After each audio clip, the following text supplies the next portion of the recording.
Hey everyone, Kyle once again, and welcome back to another movie review. And this next movie review is to review a film from the 80s, early 80s, I should say, from 1983. And it's one that's based on the novel by Stephen King. And this one is, which I've did a couple, like Christine and the Graveyard Shift and Cujo, among others, that I reviewed. So the next one I'll be reviewing for Stephen King is The Dead Zone. The Dead Zone released in 1983, and it stars Christopher Walken, pretty much say a young Christopher Walken, I should say. And it's directed by David Cronenberg, who directed The Fly. And it's also really it's produced by Deborah Hill, who worked with John Carpenter producing, like with Halloween, Escape from New York, and The Fog. But yeah, it was nice to Deborah Hill working with David Cronenberg instead of John Carpenter. And I think it's another good adaptation of it from the novel by Stephen King, and I think Christopher Walken does a really good job. Which I enjoy Christopher Walken as an actor, and he's just a really good actor, and I enjoy Christopher Walken in this film. And its supporting cast, you have Brooke Adams, Tom Skerritt, um, Herbert Loom or Lom, if I mispronounce the last name. Anthony Zerbe, Colleen Dewhurst, Nicholas Campbell, and Martin Sheen. Martin Sheen, who from Apocalypse Now, and also the father of the brothers of Charlie Sheen and Emilio Estevez. And the film came out. It was a pretty decent hit. Made 20 million, I guess, on its budget on 10 million, so it was a decent hit. And it has a high rating at IMDb, a 7.2 on IMDb, and has a 90% Rotten Tomatoes.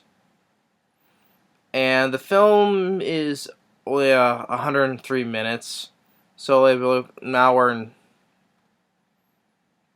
say like a little over, like probably much like an hour and 40 minutes. And I think it's a good paced film. I just think there was some certain moments in the film, just a little on the sluggish though. But other than that though, I think it's still decently paced. And it's a simple story from Stephen King, but it's a simple story that Christopher Walken, he plays Johnny Smith in Castle Rock, Maine, because that's all these Stephen King things are in from Maine. That's where that's what Stephen King is from. So a lot of these stories takes place in Maine. He's a teacher, and he's in love with his woman that he wants to marry, named Sarah, played by Brooke Adams. And after he drops her off, because they go on a roller coaster and all that stuff for fun. And on the way back, though, he gets in a tragic car accident, and this puts him into a coma for 5 years. So he's been in a coma for 5 years, and when he wakes up, though, he has been given this power. He can see things either happening right in because he can see things in the past or present or mostly the future. Because when he first wakes up, there's this nurse, and he touches her hand because for the power of touch. He sees that this nurse's daughter is in their house, and it's on fire. He's like, the house is on fire. Your daughter. Go to her. And he was right. And they managed to save the little girl from the house fire. And now he becomes like this media thing with the media. A guy with the special powers. But not only that though. since it's been 5 years has passed. His mom she's been ill, and not only that, it gets worse for that though. That Sarah, his once fiance, is now married to someone else, and she has a child. And I felt sorry for Christopher Walken because he missed on a lot of things out in his life within the 5 years. He lost his woman because they she was probably dead though, but he's not, and now she's already married and already has a child, and and I felt sorry for because in his mind it's like she's married to someone else, but she still likes him, and even though Sarah's married, that she still loves him as well, which I think in the film she says that, and and with more with the powers, like his doctor that's been looking after him, which is actually who's Herbert Lom, whatever his last name is. He's actually the guy who plays Inspector Dreyvis from Blake Edwards and the Pink Panther films. Especially when I have like funny with in Pink Panther Strikes Back. That's as Dreyvis, like, because with the laughing cast, it's like, it's Clouseau, kill him. Yeah, that's him who plays Dreyvis, and he plays the Christopher Walken's doctor in this film. And when he touches his hand, he goes into his past. When in either was in Germany or was a different guy. I'm sure it was Germany because of the Nazis and all that. And it shows when he was a boy, he was separated from his mother, and he's telling that sees that his mother is alive right now, and you should call her. And first he didn't think that she was alive until he looks her up in the yellow pages and calls her up, and he hears her voice, but he doesn't say nothing. He just hangs up, and he's like, it wasn't meant to be. But he knows his mother is alive still. And he experienced that he has this gift, and the media spreads knows about this, and even the town sheriff, which is played by Tom Skerritt, played Dallas from Alien. They need his help to help solve a murder case.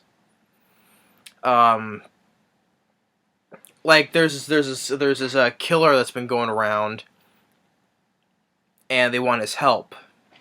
At first he says no, and a little bit he talks with Sarah comes by with her kid, and he's like, he feels kind of happy for her that she has this new life now, and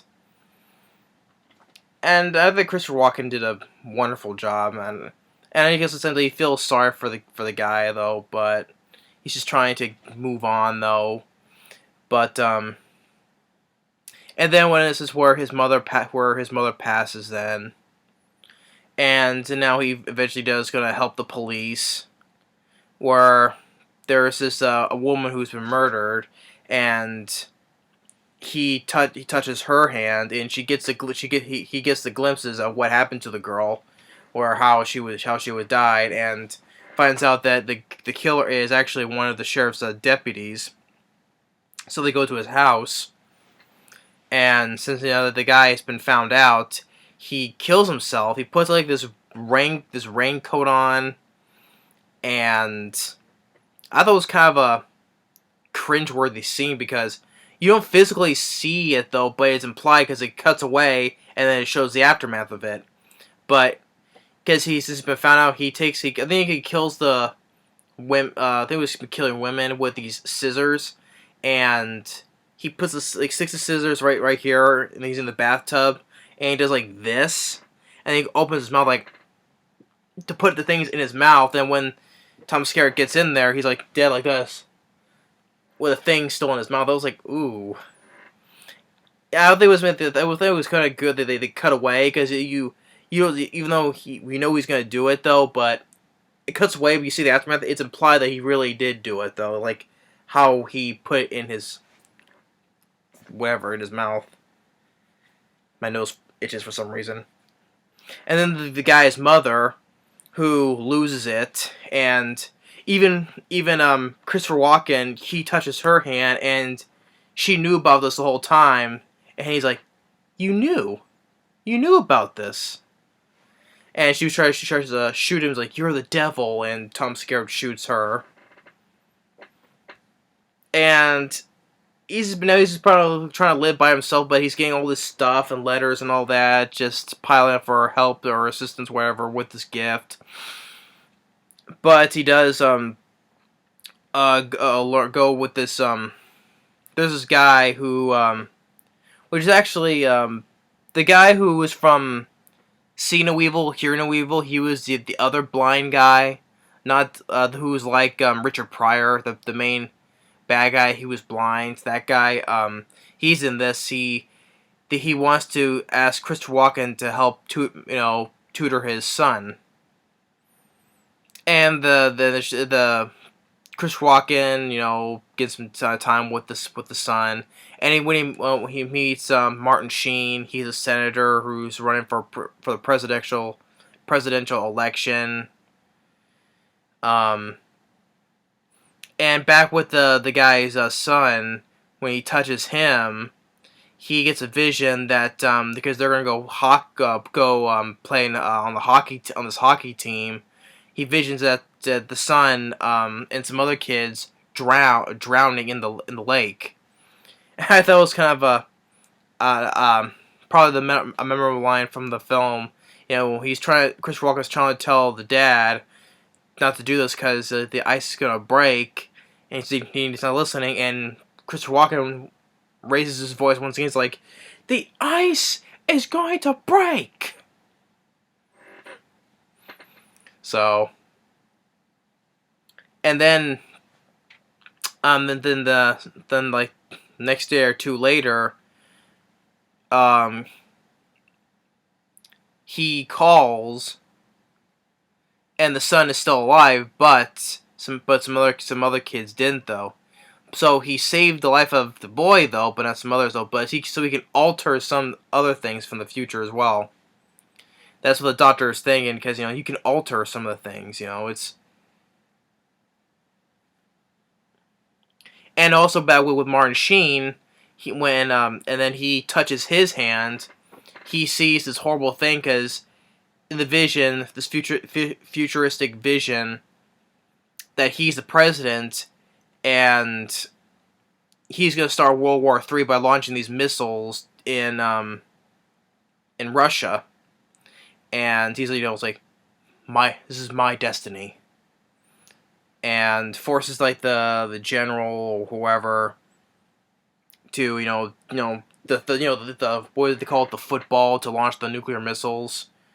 And he says, my destiny. And he lets the man, and he realizes that he needs to stop him, because he's gonna unleash hell on Earth, basically. And like when he was talking with his doctor again, he's like, if you knew everything about Hitler today, would you go back and kill him? And he said, the doctor's like, you know what, I would. He's asking because they mentioned the title. This is his dead zone, basically. And the doctor says, I would have no other choice but to kill that son of a bitch. And then he speaks in the German language, whatever he said. So he goes and gets a rifle from his dad's place, and he goes to the place where they're held the next thing.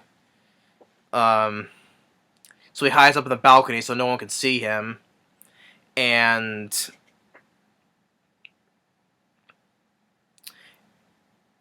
then when but he didn't know that Sarah and her family is there. They're sitting on top of the stage next to the senator. But he goes and takes a shot, and Sarah sees him like, "Johnny," and he shoots one and misses. But of course, that shows what Martin Sheen really is. He uses Sarah's baby as a shield to hide from being shot at, and shows what a complete and utter douchebag he is. How he makes all these good speeches for our presidential election, and now, really enough, he shows who he really is by using a baby as a shield to not get shot. So it shows he's a complete and utter douchebag. And then, well, that's because someone's been taking pictures of this as well. But his Martin Sheen's right hand guy, I should say, shoots him in the hand, shoots Christopher Walken in the hand, then shoots him somewhere in the chest, and he falls. And Martin Sheen's like, "Who sent you?" Who and this and that, and Christopher Walken gets like the last God, my freaking nose itches again. Shows that he altered the guy's vision, his future, because he could not live with it though because of the photo was taken on the front page of the magazine. It says like no future for Stilson. That's the guy's name, and he's gonna shoot himself, and he sees that and he's like, it's over. And Sarah goes to him and is like, "Oh, hi, Johnny," and Sarah tells him that she still loves him, and he says goodbye, and then he dies right in her arms. It is a sad ending, but you know he basically saved like America basically from this douchebag, you know, who was gonna be president. He was gonna unleash hell on earth on Russia for all these nuclear missiles. So he prevented World War III basically. And it sucks though because he sacrificed his own life to save, you know. And probably when all the media comes out, I think it's just gonna be another assassination against the senator. But no one knows of. I guess no one else knows about the gift that he had, and but he helped prevent World War III, and he gave his own life for that. So yeah, I just feel real bad for the character and sad for him. And it was really a sad ending. I felt really sad for that ending right there, and especially when Sarah, you know, says that she still loves him. He tells her goodbye. That's just really sad, and it sucks at the same time. But Christopher Walken, I thought he did a really wonderful job as playing Johnny Smith. I thought he did definitely the biggest highlight of the film because I enjoy Christopher Walken. I think he's a real phenomenal actor, and especially, you know, it's from '83 how young he is in this. But the supporting cast, I think Brooke Adams did a fine job as Sarah as well, and Tom Skerritt, after they solved the case, Tom Skerritt disappears after that though. But I thought Tom Skerritt was still fine too. The guy who played Drevis from the Pink Panther films, plays his doctor Herbert Loom was still good as well, and Martin Sheen.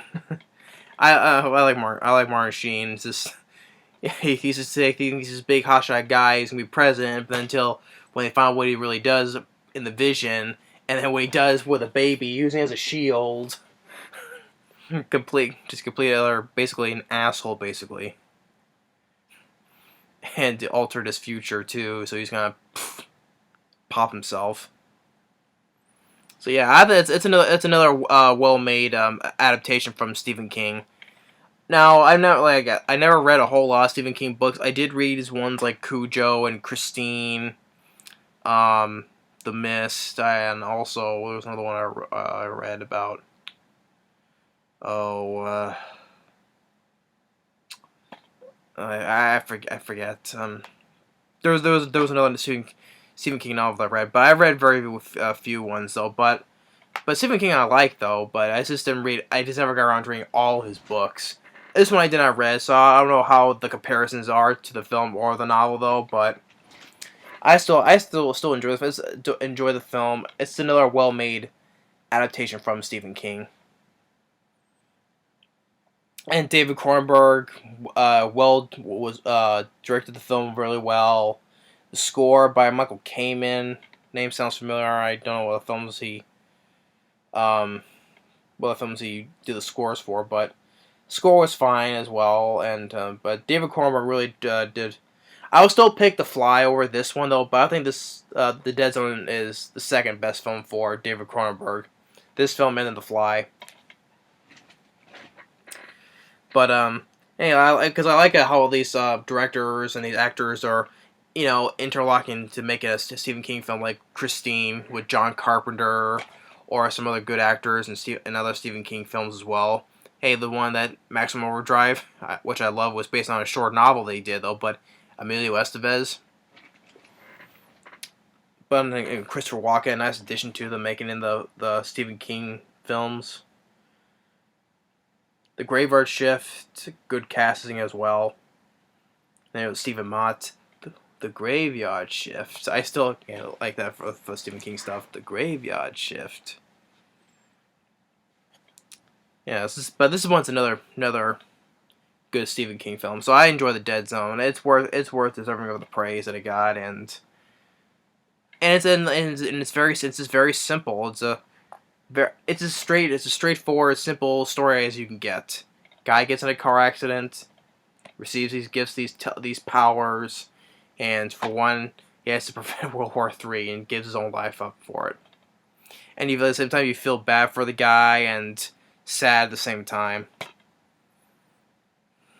But yeah.